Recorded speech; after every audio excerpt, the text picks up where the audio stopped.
Hello, everyone. This is Robert Paylor, former Cal rugby player and now executive director of the Big C Society.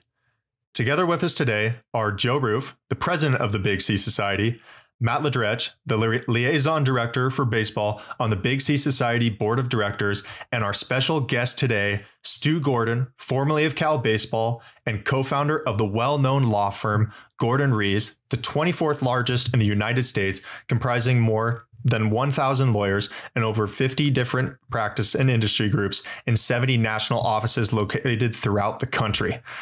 For the benefit of our listeners, Stu, I'm going to start with a little background on you. Stu grew up in Los Angeles, where he was a standout athlete at Fairfax High School. From there, Stu came to Cal as a pitcher for the Bears and earned his varsity letter in 1961 and 62. In 2012, he received the Hall of Fame Service Award for his longtime commitment to Cal athletics and leadership to raise funds necessary for the reinstatement of the Golden Bear baseball program in 2011. He is a prolific restaurateur, co-founder of the Bear Backers, a two-time recipient of the Carl Van Hewitt Cal Baseball Alumnus of the Year Award, and the Cal Baseball Team's Excellence in Leadership Award is named in his honor. And man, Stu, with all those accomplishments, I am out of breath. Now, Matt, you know Stu. Is there anything else you'd like to do to introduce Stu to our audience? Yeah, absolutely. Well, I mean, first and foremost, Stu, thanks for joining Robert, Joe, and I today. Thank you. I think we're gonna have a really awesome discussion. I think a good starting point is, when you think of Cal baseball, it's synonymous with Stu Gordon. The generosity that he's shown and everything he's done for our players, coaches, and really everyone involved with the athletic department for so long is really remarkable. And I think digging into his life and how he got to this point is gonna be really great for the listeners. And Stu, I'm really excited for everything you have to share with us today. So no further ado, Robert. Thanks, Stu. man. Thank you so much for being here. We are so excited to have you. How are you doing today?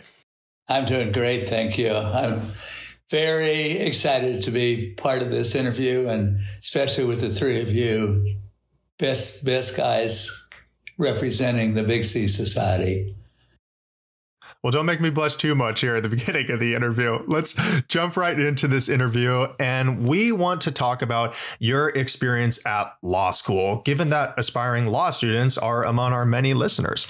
Do you remember much about law school? I mean, after a while, it was quite a while ago. And do you have a sense of what law school is like today, in contrast, perhaps from the secondhand perspectives of your younger partners? Well, just starting with my first year of law school, I had been at Cal. I had a lot of social engagements and friends and everything. And a lot of my fellow seniors from Cal were fortunate enough to get into the first year of law school. So I went to Bolt. I was really excited to be able to go to Bolt Hall at UC Berkeley. I was elected first year president. I planned all the social events and had a great time. It took me until about mid-year before I realized I wasn't a fourth year senior. I was in my first year of law school. When I got my interim grades, they were not great. And I didn't realize how important it was for me to give up the fact that I was no longer in college, and I had to really work hard because there were so many smart people in my law school class, and it was a real awakening for me. And from that point on, I just worked my tail off, and that's what it takes if you're going to do well in law school. And it's so important now, and it's so important then. You're not going to do well in law school or anything else after law school unless you really work hard and give it a maximum effort. How it's different now, I think there are more students with diverse backgrounds. There are more students who are willing to work harder and be more competitive to do the best they can. It used to be the biggest thing to be on law review and get to be in the top 10% of your class. I think that's still really important. But I think it's probably even more important now than it was when I was beginning my law school career.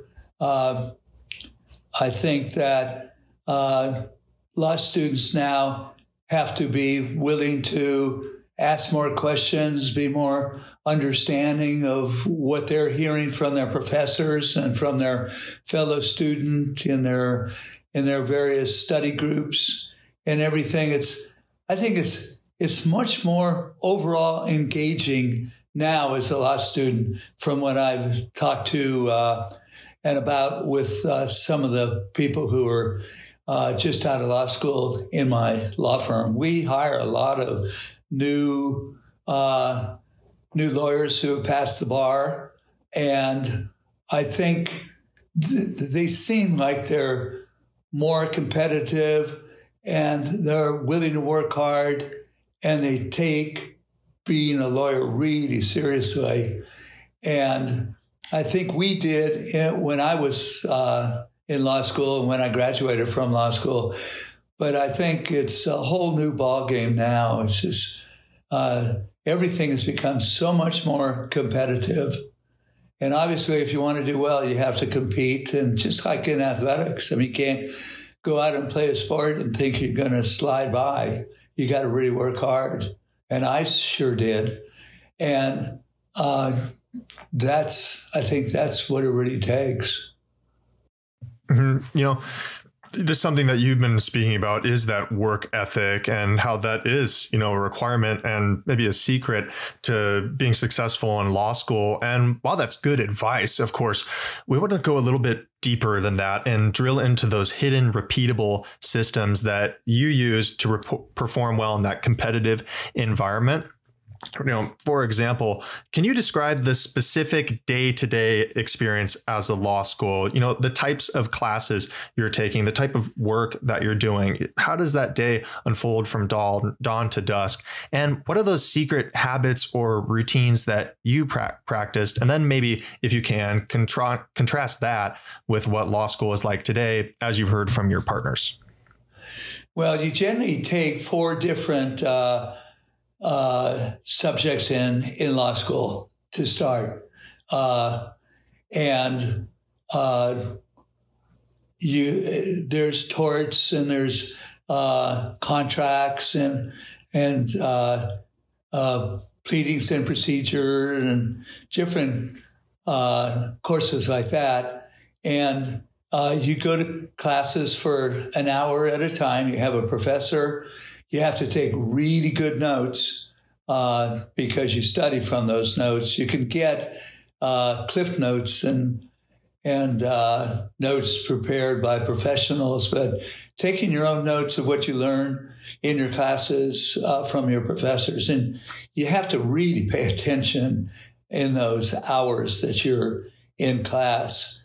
And then you have to study hard. You have obviously textbooks for each of your courses, and you have assignments, and you have to go through those assignments and make sure you understand everything you need to know, because the next time you're in that class, you can't live in fear that the professor is going to call on you to answer a question to show how much you understand of what you've learned, both from what he's taught you and from what you've read in your textbook.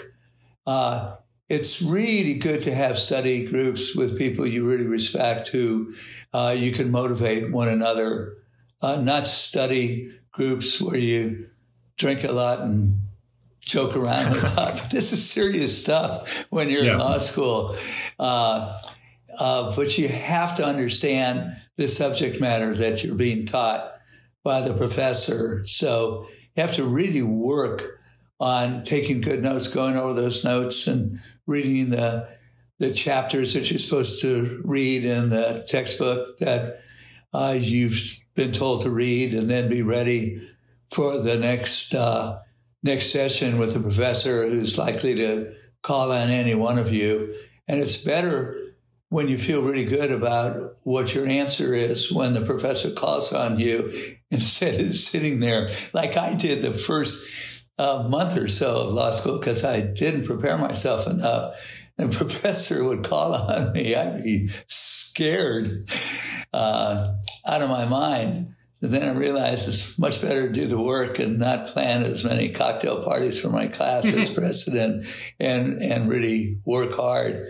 And I really admire the people who really took it seriously and did well. And when they were called on, they really knew the answers and felt very comfortable doing so.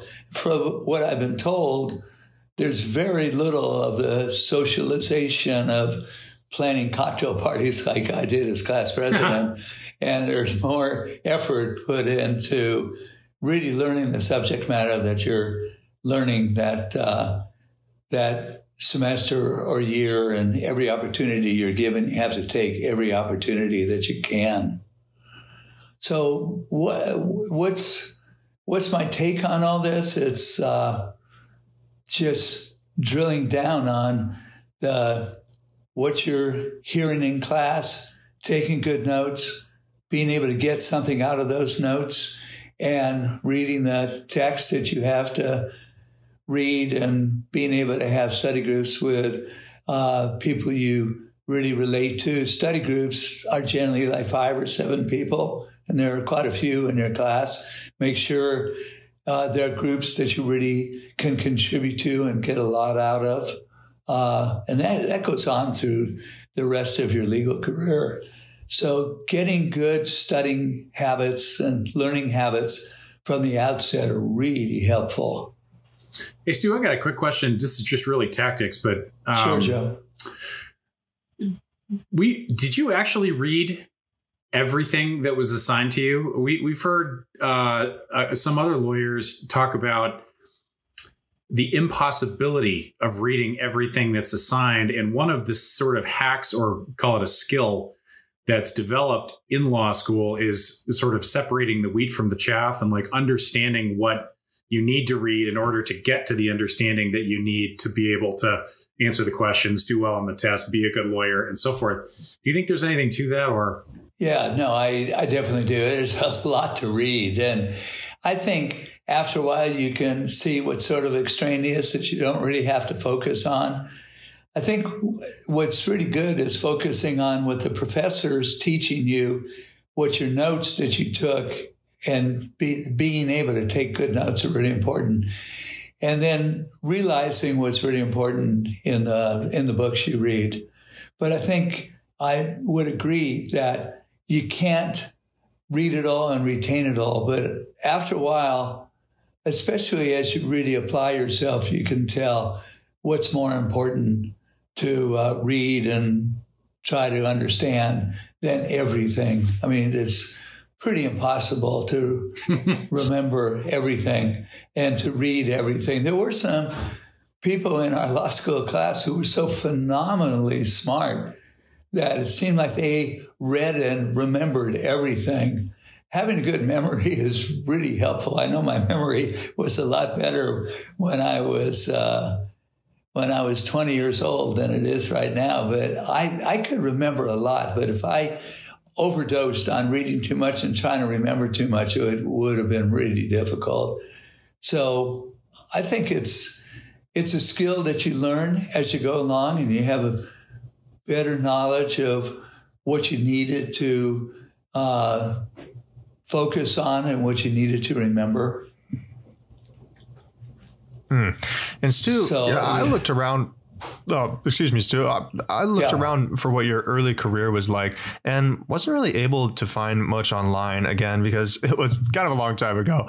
But we'd like to explore that early period of your life when you were a young associate to get a sense for the way a young lawyer's career unfolds upon taking a job as an associate at a larger firm like yours. Now, your vantage point on this subject is unique in that you've hired and observed the careers of thousands of young lawyers, and we're hoping that your insights will help to clarify expectations for the aspiring attorneys in our office who have, or in our audience, who have an interest in the road ahead. So, for example, like, what are the table stakes requirements for applications to the associate role, and what distinguishes associates that you hire apart from the rest? And try to relate this into what I was asking earlier with your early period of your life as a young associate.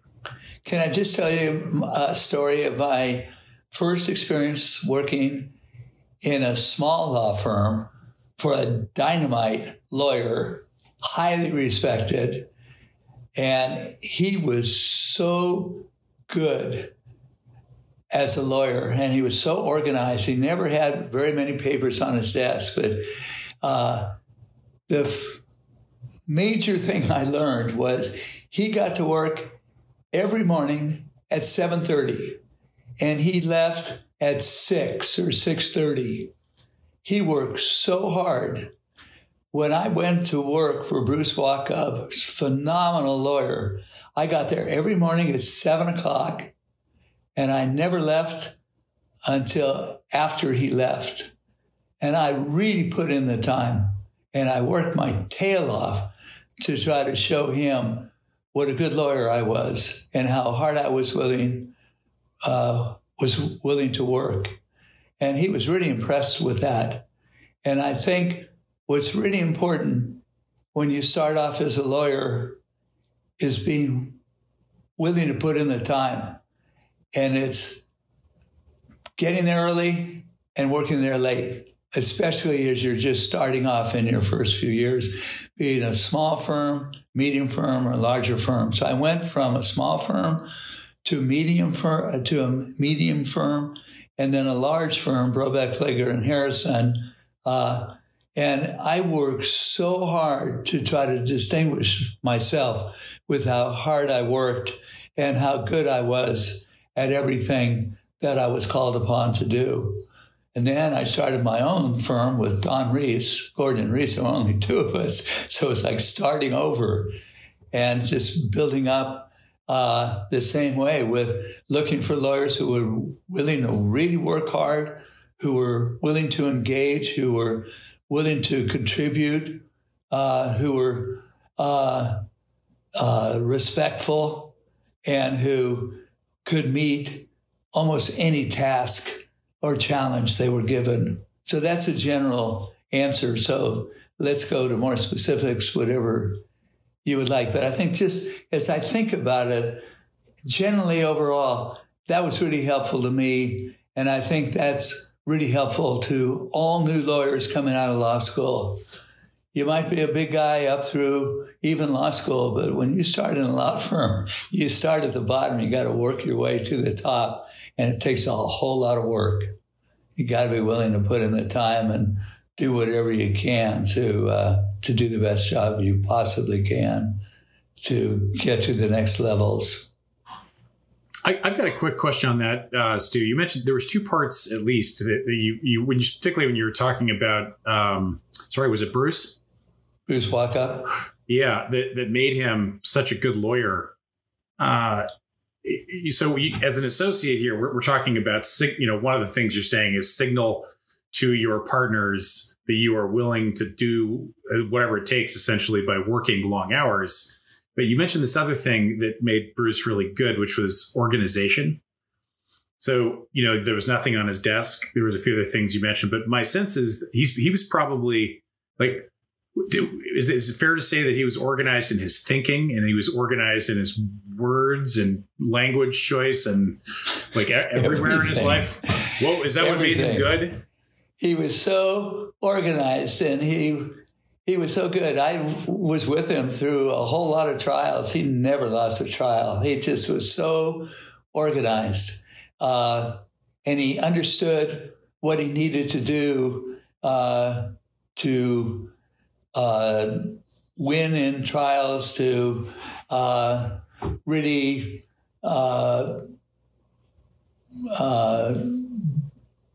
understand what the jurors were looking for, what the judge wanted. But he was so well prepared for everything he did. I mean, obviously he had to have some papers on his desk with various documents he needed for the cases he was working on, but there was not a whole lot of junk around. Yeah. I'm not as good as he was about that. It's hard for me to get rid of anything, but it was good. And he treated me well, and pretty much everybody's treated me well because they know that I have motivation to do well and I have a good attitude, and I'm really respectful and nice to everybody. And those are all attributes that I look for in young lawyers. Really like to, when I'm interviewing a new lawyer being out of law school or being at another firm for 2 or 3 years and then wanting to come to Gordon Rees, I want him to be able to relate to me and everybody else, to be respectful, to get the idea. He's really motivated. He's willing to work as hard as it takes to do well, that I could bring him to any meeting with me and people are going to like having him there. He'll be respectful to me as the top guy for as long as he can, and work to do anything he can to try to help me be prepared to look good to my clients.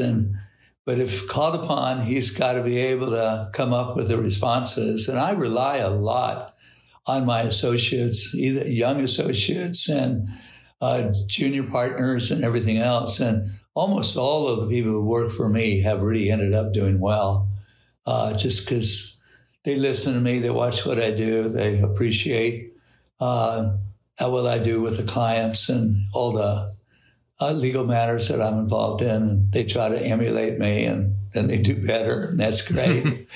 And I'm very encouraging to anyone to do the best they can. So I think that really all helps. Stu, for the benefit of our student athletes who are trying to determine what the substance of lawyering within a firm actually is and whether it sounds appealing, can you describe for us the day-to-day work of an associate? Very specifically, for example, how many hours do associates spend drafting or reading, and how much time do associates spend in the courtroom versus the office, and how much time in internal and client meetings and so forth? Well, I think it all depends on what the practice is, whether it's litigation or whether it's technology or real estate matters and business matters. I think the litigation lawyers, I think I can speak of the best. I mean, they get in the morning and they've finished whatever assignments they're working on. They work on pleadings, they respond to interrogatories, respond to requests for admissions on behalf of their clients. They help prepare for depositions. When the major partner is the one taking the deposition, they help suggest questions for the depositions. Or if I'm meeting with a client to prepare her or him for their depositions, they're helpful, and they spend time doing that. And then they start taking the depositions themselves when they show that they can do the depositions well. They start with lesser depositions of witnesses, and then they get more involved with the parties themselves and depositions. How much time is on paperwork is probably at the outset a lot. They're reviewing documents and in order to answer interrogatories, which are written questions sent you by the other side.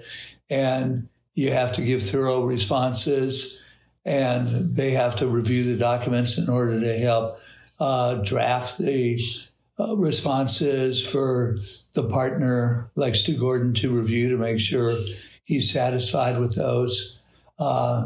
And the same with responses to requests for admissions and requests for production of documents are all just common, ordinary pleadings and documents that you get when you're a litigation lawyer.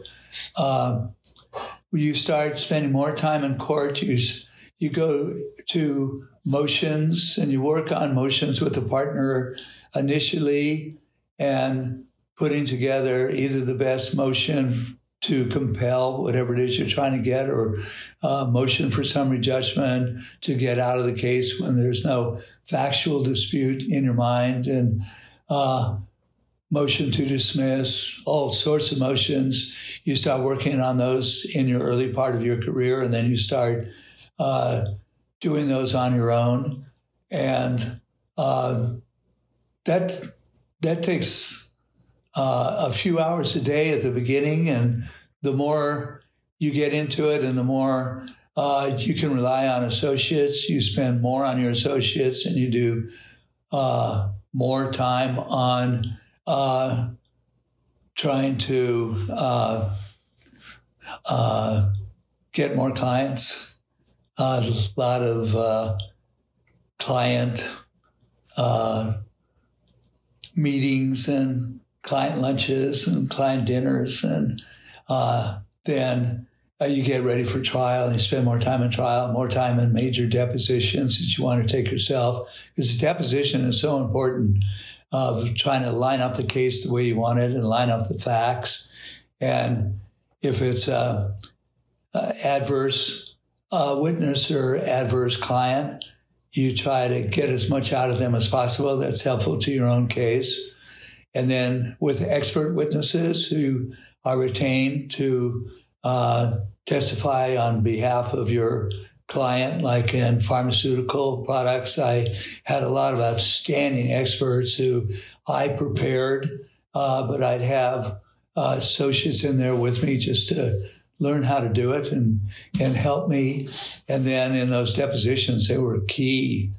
I had one expert in the Bextra Celebrex litigation that I had for my major client, and the other side who was suing my client for hundreds of millions of dollars, saying that Bextra and Celebrex caused heart irregularities.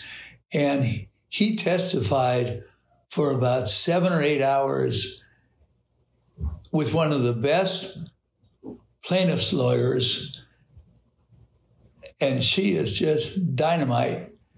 And at the end of his deposition, they decided to drop the entire litigation. And I've cursed him day in and day out since then, because he's become a good friend of mine, that it cost me millions of dollars of legal fees by doing such a great job in testifying on behalf of my client. But I spent hours with him preparing him for his deposition. And the associate who was with me at that time, actually he was a junior partner, learned a lot about how important the discovery is to enhance your case and advance your position. So, I mean, we spent so many hours doing all that. And throughout my career, I would spend as much time as it ever took to be totally well prepared for what I was about to do. And I think my associates and my junior partners learned from that, because they've all done an outstanding job in doing the same as they've gotten to be partners and handling their own caseloads. You know, Stu, it sounds like, well, a couple, just in summary, it sounds like as an associate, there's a lot of, particularly, there's a lot of your answer, it seems like it was drawing on your experience as a litigator and litigation as a practice. Correct. But a lot of reading and research. Correct. A lot of, you know, we'll call it highly technical writing, you know, in responding to briefs and so forth, writing briefs, you know, and then the last part, it seems like there's or at least a couple of the last parts in preparing a senior partner like you for a deposition, for a trial or whatever. They're also going to be listening to you, trying to understand how these cases are likely to unfold and all the different moves that they would need to make, you know, in order to sort of, again, properly set up your position, advance your case, advance your clients. And that sounds like judgment to me, because if you haven't had a lot of experience with, say, a particular judge or with a jury or you know, what the other side might be thinking, that's where is that a correct summary? Well, yeah, I mean, absolutely. You have to have a strategy from, when you start on a case until you get to trial about how you want it to unfold. Judgment and a feel for what you're doing really helps. And you develop that over a period of time. The more you do it, the more your judgment improves and the more it improves correctly. So you're not making judgments, but they're the wrong judgments. And I mean, even in depositions and in trials, you have to know what the right questions are. And you never want to ask the wrong question. And you never want to go into an area where you're not sure if you're right or wrong, and you can get hit pretty hard by going in a wrong direction. Yeah. So, judgment is really hard. But if you really pay attention to what you're doing and you understand the benefits of not only being well prepared, but being able to decide at any given moment what's the right question to ask and what's the wrong question not to ask. And when you're giving an opening statement to the jury, you don't want to oversell your case. You don't want to oversell anything unless you have the facts to support it. And when you're in a trial, when you're examining or cross-examining witnesses, you don't want to go too far out to run the risk of getting the wrong response, like throwing a mediocre fastball over the plate to a great hitter. It's likely to not be in the ballpark any longer. Matt can relate to that. We never did that. We always kept the ball where we wanted it. And it's the same thing. You just have to have good judgment and really know what you're doing and not take risk that might double back on you in a way that you're going to regret. Right, Matt? We never did that. Another segment of our audience, Stu, like our current associates, or they're about to be associates. Like, let's just say they've just passed the bar, and they're just for the benefit of that group, we're trying to get a sense for the twists and turns and the career progression from being an associate to being a partner in a firm like yours. We've just talked a little bit about how that unfolds, in terms of like training, junior training. But can you give us a little bit more sense of how that unfolds, how long it takes for someone to build judgment, build the right level of skills and so forth? And can you share any like insights on the standards of performance, that a young lawyer would need to deliver to the firm in order to be considered to be a part of the partnership? Secret tests. You can illuminate secret tests. That'll be extra credit. Yeah. Okay. So generally now it takes about 7 years to become a partner or a junior partner, either one, depending on what the firm structure is. But so you're a rookie associate, and then it's up to you to show the partner that you're working with or the partners you're working with, because a lot of associates work with several partners. You have to impress them with how quickly you can pick it all up, the various issues and what's important in these cases. And you have to really work hard.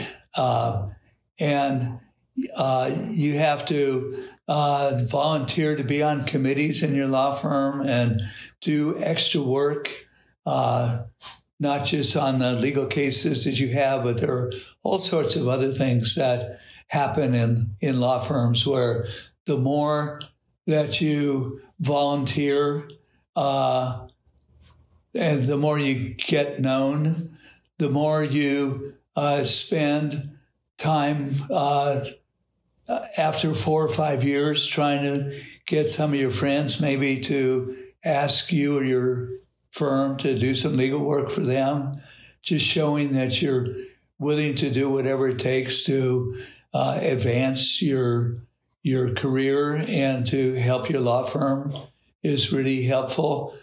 I think pretty much what you do for your first 3 years is pretty standard. I mean, you're doing what's called grunt work. I hate that term, but I mean, you're just doing a lot of paperwork. You're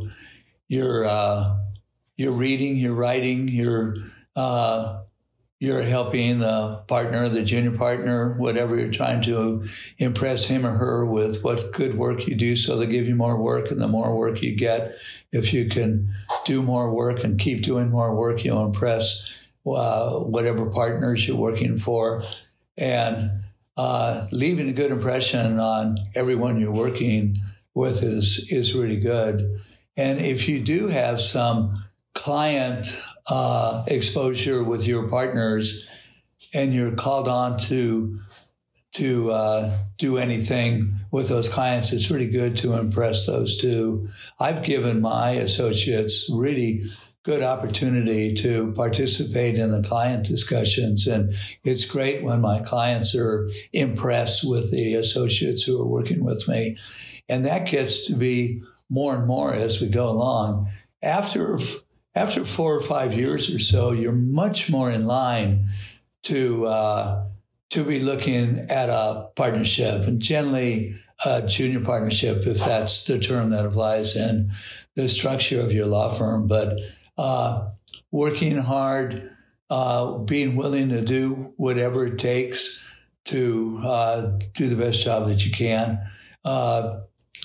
and really getting along with everyone and having people enjoy working with you. Even being respectful to the opposing counsel is really important. So when you're taking depositions, you don't want to get in hassles with the opposing counsel. If you go to court, you never want to get in a hassle with the judge. Being respectful to everyone is really important. I learned that from the outset, and that really helped me. I mean, people always like dealing with me on my side, on the other side, or co-counsel representing another similar client in a case, and the judges all thought I was respectful and prepared. And but during those, starting the end of your 4th year, 5th year, if you're so outstanding, you do so well, you can become a partner earlier than 7 years. But it takes a lot of work, and you just have to be willing to do it. But you never give up. And if you're a junior partner, after 7 years, and sometimes it can take longer if you're slower to get to the level that you have to be to for the partners to think that you deserve to be a junior partner. Or if you're not a junior partner, just a partner without as much responsibility or without as much financial interest in the firm, because that's what your big goal is, to become a proprietary partner in a firm where you have a proprietary interest.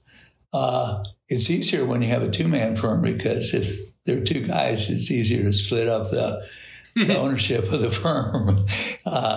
But when in a big firm like ours, when you get to be a proprietary partner, like after 10 or 12 or so years, then you get a small percentage, and then you keep building up on that.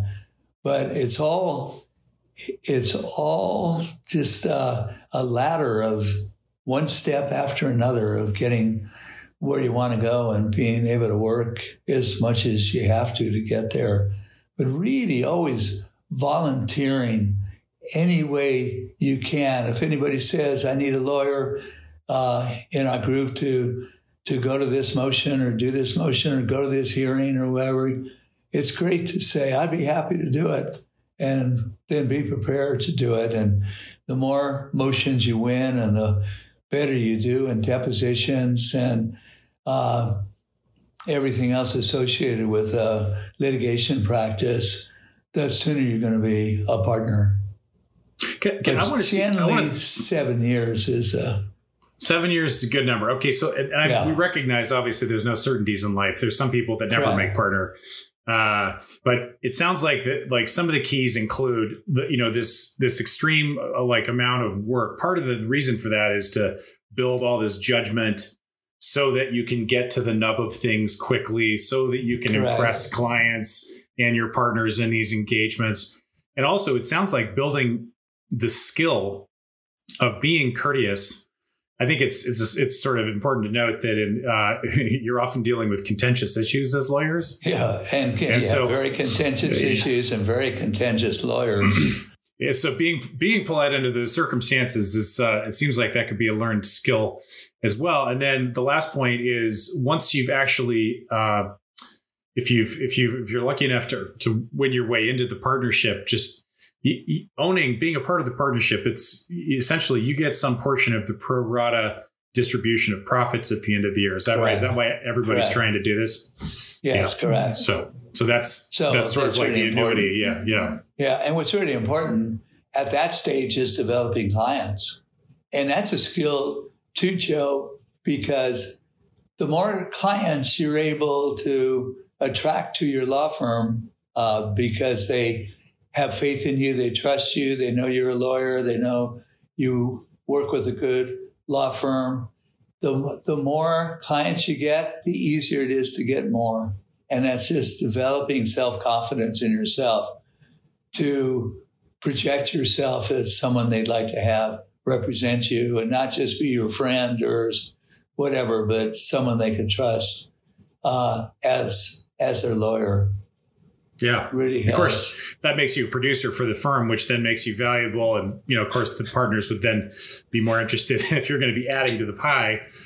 Yeah. That's right. Giving you a bigger piece of the pie. That's more valuable. Yeah.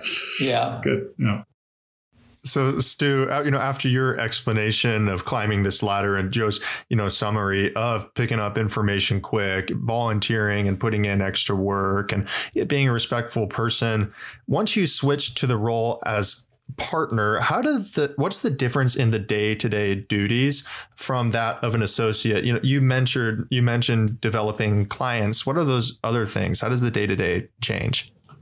Well, I think as you get into the level of being a partner, you can assign more work to associates, and what work associates can do just as well as you can. And then after a while, if you're spending a lot of time promoting business, preparing for major depositions, preparing for trials, you don't have time to do all the various tasks you did at the outset for the first 1 day to 4 years or 5 years of working as an associate. So you're able to assign the work to the associates who you have confidence in that will be able to do the best job they can. And so a lot of that is sort of management. You have to manage the people that you work with and be able to spend quality time preparing for trials and major depositions, and also allowing you to spend more time taking clients and potential clients to lunch and everything. Because if you have clients that are good clients, and a lot of them have several different law firms doing their work, if you're not hustling them and looking after them and taking the lunch, your competitors will be. So, and it's not that you're proving yourself to them as what a great lawyer you are taking them to lunch, but often at lunch you do talk about the cases that are on their minds, and you get an opportunity in a more social setting to show how smart you are and how much you care about doing a good job and how much you care about your clients. So you spend more time doing that. And then in managing the law firm, either being involved with managing the secretaries or the paralegals. Paralegals are unbelievably important.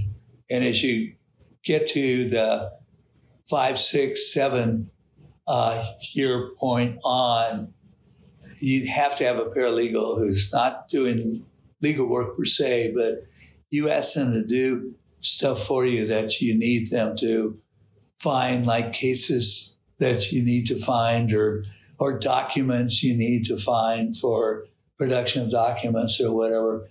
They're really important. I've spent in the last 2 days, I've spent at least 6 to 8 hours with my paralegal trying to organize all the documents that we have to produce today before the end of the day.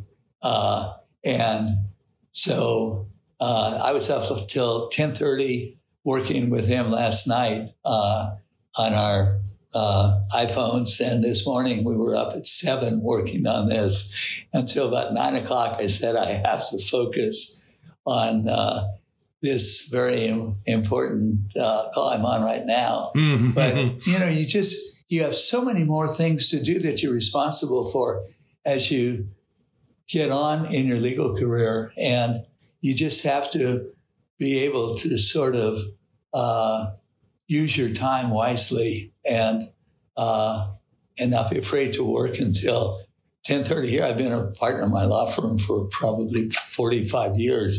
I'm still working late and getting up early when it's necessary. And be it with my paralegal, who's phenomenal, or I also work with a junior partner who yesterday we were working on this motion for summary judgment we have coming up on Tuesday. And so he's doing most of the work, but he runs everything by me. And I'm at the stage of my life where I could advise him of ways we can improve our motion to be most successful. And there's a lot to do. And if you want to really do it well, you just have to spend the time. That's my biggest thing I have ever said from the start of being a lawyer with Bruce Wackoff to today. It's just got to spend the time and work as hard as you can and be flexible and get along with everybody, but do everything the absolute best you can. Like bridging on that topic that you just spoke on there, that time commitment, putting in that work ethic is something you just said, a moment ago, and something that's really been repeating throughout this interview. We've heard that working at a big law firm is very demanding, and there are those long hours of consequential, detail-oriented work. And we've heard anecdotes like investment bankers, they go to bed at 2 a.m. and lawyers, they don't go to bed at all. Now, can you describe for us like the systems that you've used to work those long hours and still maintain wellness and balance and manage that stress, given that there's great time demands in this line of work?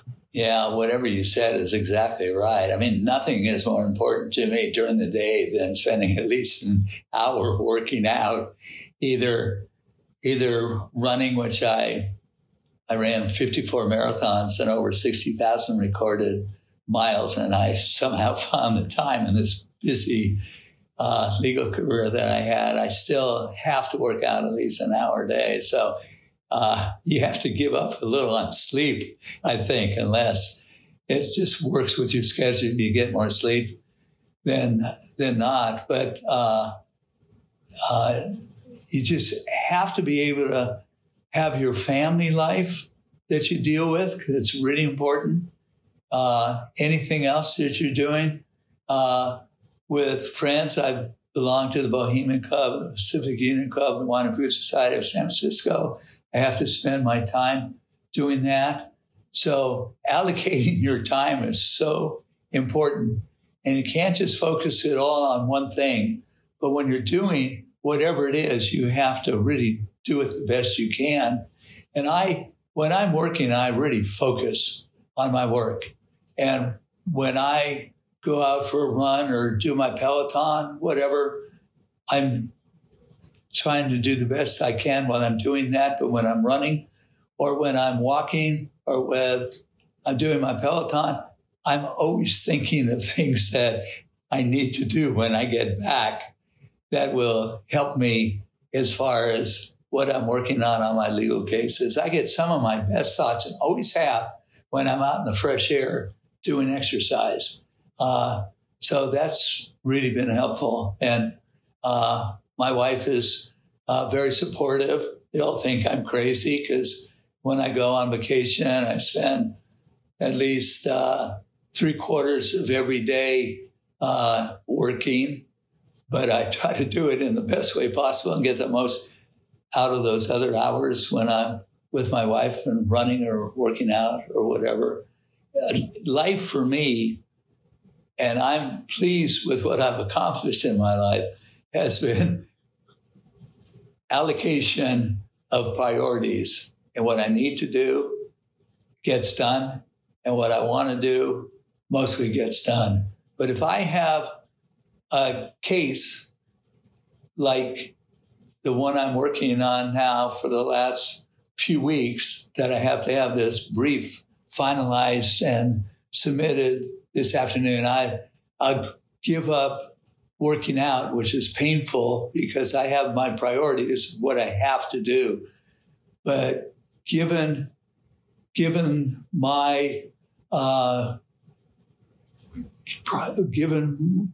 what's satisfying to me is to try to do the work I can, try to get some exercise, spend some time with my wife, talk to my sons whenever I can on the phone, and do my social obligations. And it's hard. And I'll tell you, it takes about 17 hours a day to get all that done. Gosh. But I never complain. Hey, so I want to return to the subject if I can. You know, one of the, you sit in a unique position. We're not going to talk to the founder of another, 2,000, 4,000 person law firm, probably. Most of them have been gone for a long time. So you've seen a lot and you've hired a lot of people, and I'm sure you've seen some people work out and others not. And we're just, one of the things we're sort of wondering about, just given that lawyering is it's a useful skill in lots of different arenas. If someone's graduating law school, they're just maybe thinking to themselves, oh, I should be a lawyer. I'm going to maybe go work for a firm. But is there anybody from your perspective that maybe shouldn't, be a lawyer, I have, I talked to this lawyer who's been with us for about 7 or 8 years, who's a junior partner. And I asked her that question. I mean, I have my own thoughts. If you're not willing to do the work and everything I've said, you're not going to do well as a lawyer.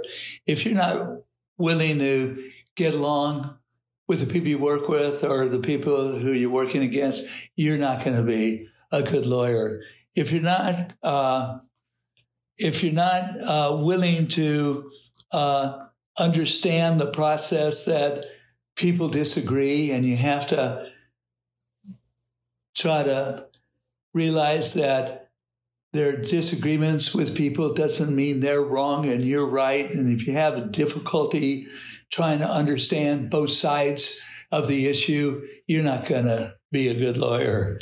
Let me see. She said, those who have a hard time trusting their own judgment or are uncomfortable giving advice may not be very successful lawyers. I thought that was pretty good.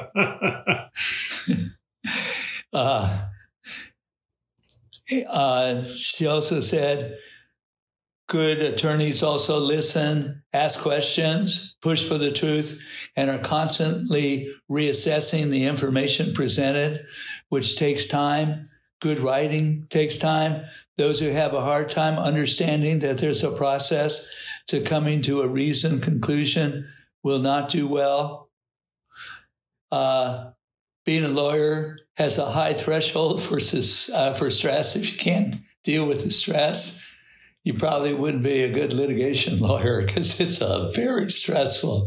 If you all had been with me for the last 5 days going through what I've done with my client and the opposition and everything else, trying to submit this brief that I have to this afternoon, you would realize how stressful being a lawyer is. If you can't deal with the stress, you got to find some other occupation.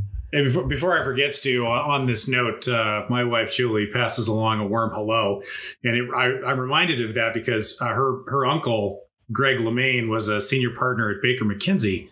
Yeah, and he was talking to the subject of stress with me one day, which he had a very interesting viewpoint, which was, he goes, Joe,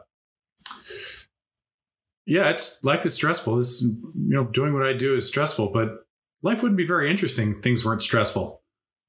So what strikes me about that's the right that attitude. If you feel that way, that's really good. If you feel that life is, being a lawyer is stressful and I can't handle the stress all the time, then that's not the right occupation for you. Yeah, but I think that's kind of what I was just going to get to, is like, you can view that sort of, the conditions of lawyering, as positive or negative. And in his case, he's learned to love it, I guess. Yeah. That really makes a difference. And Baker McKenzie is an outstanding law firm. One other subject I want to return to just for a minute. We talked for a second about like building into the partnership, and the gold ring at the end of the partnership is sharing in the partnership's profits. We live here in the Bay Area, global center for disruption and technology. I'm just wondering what you think lawyering will look like in the next 20 years. Like, will it still be, the specialized professional service that generates high billing rates and lucrative careers, or is like artificial intelligence or, outsourcing to India going to disrupt this model? What do you see? Yeah, I think it'll stay pretty much the same because it's self-perpetuating. And I think the lawyers who are doing what they're doing now, the way they're doing it, will continue that going on in the future. I think technology is making a huge difference. I mean, all the things we have now that I ever knew existed when I started practice of law, like my iPhone and my iPad and my scanner on the other side of the room and everything. It makes everything so much easier, and the communication is so much easier and better. I mean, I love being able to look at you and look at Robert and look at Matt and being able to look you in the eye when I'm talking to you on these Zoom calls or Vimeo or whatever we might be using. I think that's going to mean that there are going to be less in-person meetings, and we'll do it more on iPads and iPhones and Zoom calls and anything else that continues in technology, so that we're going to be, more lawyers are going to be working from home a good deal of the time and not going to the office, which I hate because I think the sociability of being together with the other lawyers in your office are really important. That really helped me, really helped my partners I work with all the time. I think there's going to be less and less of that. But I think we'll still make an effort to work together and have some sociability, have some days in the office. We're thinking now about asking the people in our firm in San Francisco and Oakland, at least, to be present 3 days a week so we can all be together. The idea of everybody working from home and working on Zoom and everything else scares me. And I think there'll be more of that. But I still think the basic structure of the law firm management and profitability will still be pretty much the same. So I don't know if I'm supposed to be saying this or not, but during last year when we were shut down, our firm was more than 10% above budget on net income at the end of the year, even though we're all working from home. And I think that's because we were probably more efficient. We didn't spend as much time commuting, and we didn't spend as much time standing around the office chit-chatting with each other, which I think is really important. But but we had a great year. So all the people who had the percentages, pretty happy with what their percentages produced by the end of the year.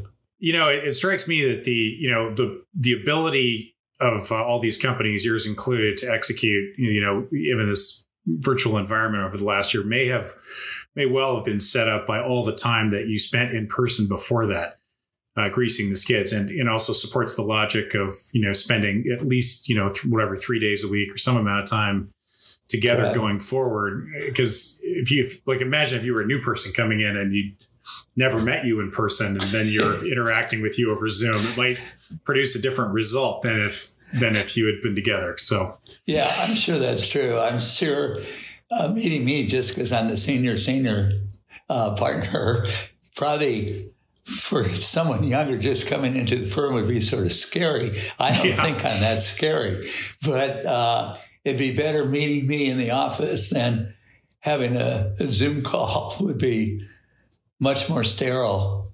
Yeah. I love the sociability of everything we do. I think that's really important.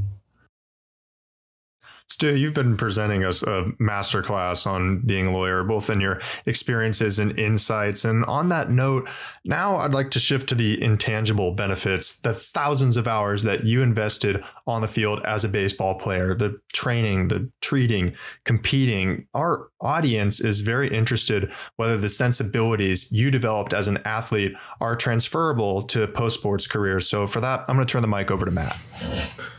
Yeah, exactly, Robert. And kind of my question to you, Stu, is, we hear a lot about those advantages that Robert's talking about right now that are, somewhat embedded for these athletes in their professional lives. And, along with the other disciplines that, give them this edge. So with that being said, are there any parallels you've drawn from your former baseball career in which you see that baseball and sport in your training gave you that edge? And, if so, is there anything that sticks out to you specifically where you kind of sat there and said, yeah, you know what? I gained that through baseball and through all my time in sport. Yeah. Okay. I'm ready to deal with that because I think that was very transferable.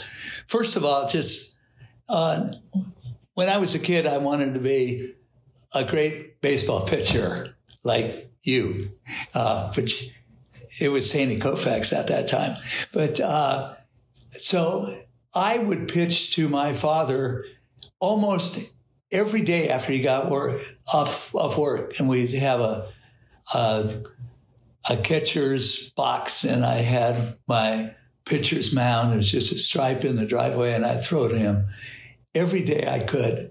And in the backyard, we had a garage, and then 60 feet, 6 inches from that garage, the side of it was made out of plaster, and I would have a diamond on that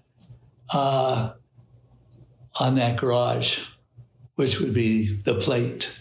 And I would throw all the time, trying to get the ball, and that was a tennis ball at that time, into that diamond. But when I pitched to my father, it was always a baseball. And I've always had that work ethic. So when I got to Cal, and when I was my first year, you could only play freshman ball. So one of the things that we had to do would be to run to keep our legs in shape.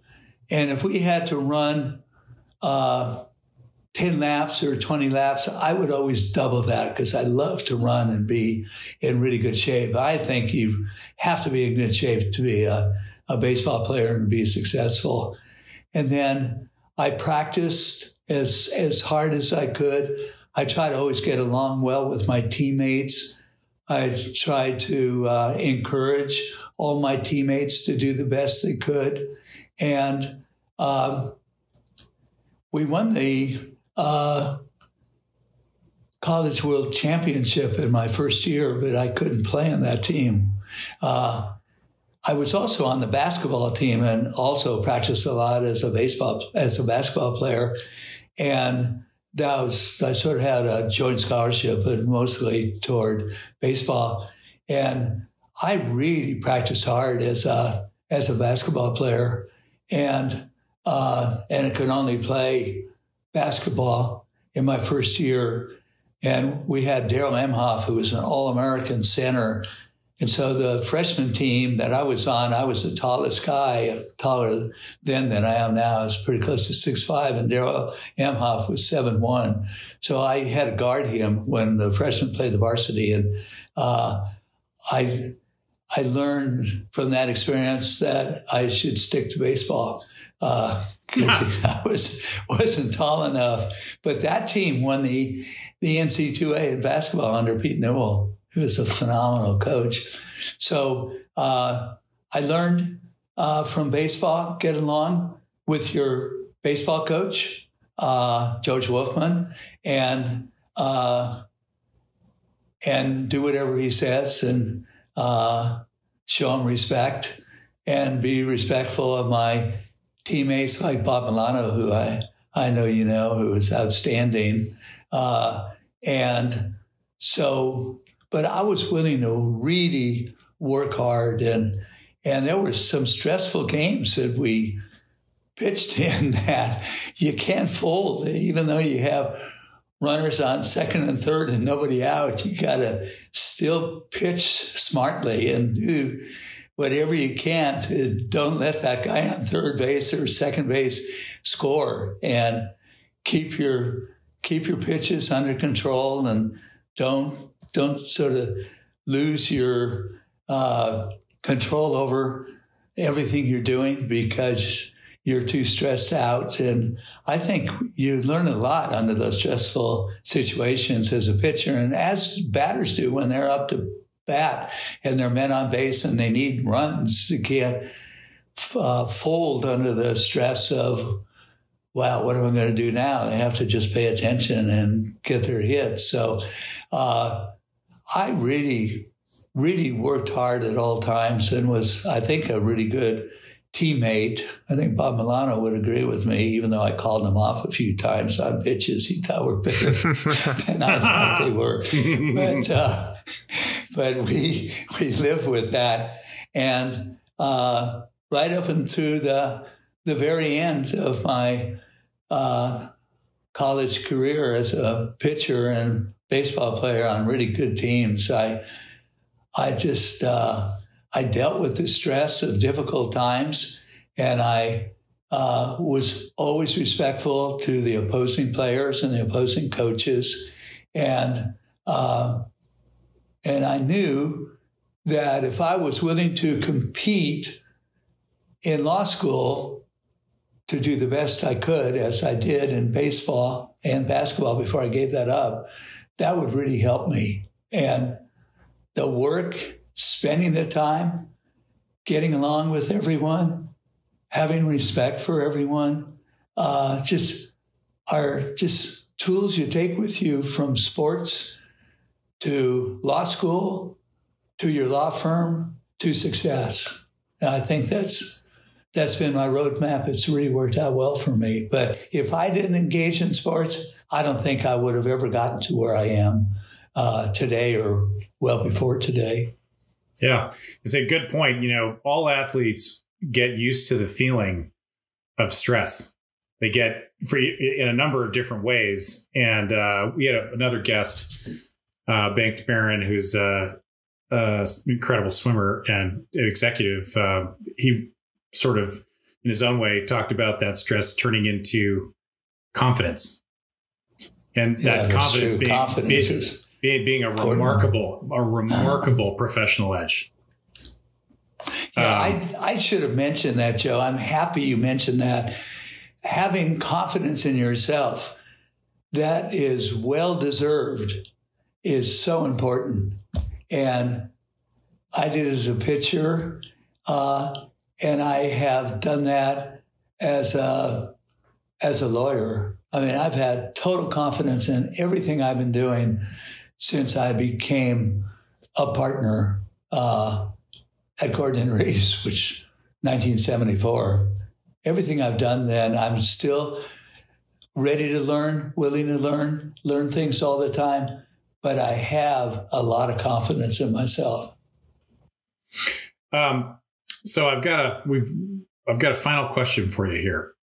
as you know, first of all, I wanted to say before I get to that, I love the shout outs for Bob Milano. For those of you who are listening, he was the executive director of the Big C Society for like more than a decade. And this organization owes him a huge debt of gratitude. So before I just wanted to say that if you're listening, Bob, you're the man. Also, so now, like, as you know, Stu, like 98% of our student athletes go pro in something other than their sport. And then even the 2% who do go pro in their sport, ultimately they go pro in something other than their sport. And we've heard from this group really poignantly that as much as anything, that's sort of a transition in self-identity. And it can be really hard.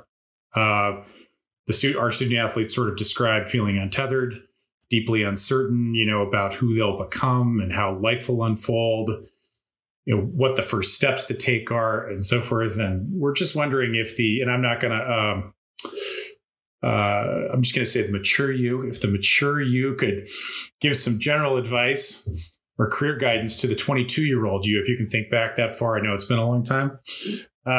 What would you recommend? And, what would you say to your younger self? I would say, there comes a time when you can't play your sport anymore and you can't go pro because you're not going to do well. And you have to consider other alternatives. And I was around lawyers a lot because of my father as I was growing up. And I sort of liked the idea of going to law school and becoming a lawyer. But I think you have to have the maturity to be able to transition away from being a professional athlete unless you're really an outstanding athlete. And we've certainly had a lot coming out of Cal: baseball, football, basketball, swimming, everything. But if you're not at that level, you have to be able to admit to yourself it's time to go on and transition into something you'd be better suited for. But that doesn't mean you can't still engage in athletics at sort of a fun level as opposed to a competitive level. Like I still, after I left baseball and went to law school, I still played softball in fast pitch softball leagues for quite a while. And I really enjoyed that. And so there's if you're swimming, you could still swim competitively at the Olympic Club or other clubs that have swimming meets. But you just have to be able to give up the fact that you're not going to be a professional athlete because you probably would just be wasting time, although it's hard to admit. But life has a lot of opportunities separate and apart from being a professional athlete. And you got to take advantage of every opportunity out there. So my thought is. For sure. Well, yeah, that's certainly true. One of the goals of our organization at the Big C Society is to allow, by showing examples of lives like yours, that you don't ever really have to give up your identity as an athlete. You can just have more than one dimension of you. So we really wanted to thank you so much for sharing your life, your insights, joining us today, along with obviously all the other things that you do for Cal. We want to say thank you on behalf of the university for the recent gift you made to both the Cal baseball and the university again. I know that's just the most recent. And yeah, wow, just thank you so much for your time. I just want to add one final thought.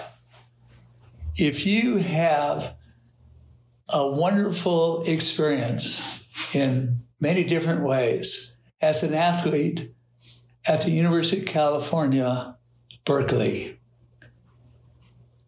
or anywhere else, you have to give back. And that's my biggest message to everyone, is you have to give back in the form of generosity. And as you know, I've given a substantial amount of money to Cal baseball, but also to Cal basketball. as you walk in, Hospice Pavilion, you see my name on the plaque, and I've given a lot of money to the football program and to the athletic facility there. And this, because I've been successful, I've made a lot of money, but I've made a point of giving back. And as Matt knows, I'm out there raising money for Cal baseball all the time. And I'm always encouraging people to give back. And I think it should just be in the genes of all of us who have played sports at Cal to be willing to give back as much as we can to help support the sports that we were fortunate enough to be a part of when we played or participated at Cal.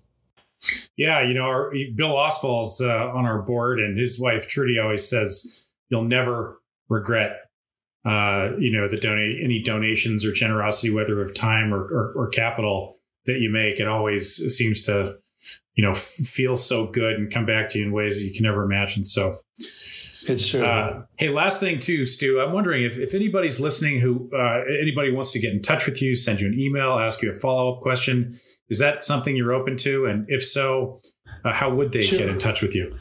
Well, the best way would be sgordon@Gordon Rees, REES.com. Got it. And if they have questions, that'd be fine. If they really want to talk to me, just mention that in the email, because I am one busy guy. But I never want to turn down anyone who has legitimate questions or ideas, or recommendations, or anything else. So please do it.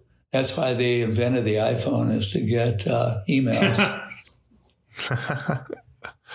Well, Stu, I want to thank you so much for your time today. And I'm so happy you brought up that last topic and giving and generosity out of the plethora of remarkable qualities and things you've done over your life that we've been able to examine in this podcast. Your generosity has simply blown me away. You've been so generous to the university. You've been generous to me, myself, and you continue to show your generosity through this podcast, sharing your experiences and lessons that will be shared with student athletes from Cal and our alumni for the rest of their lives. So sincerely, from the bottom of my heart, thank you. This concludes the podcast. Go Bears. Thanks, Go Robert. Bears. Go Bears. Thank you.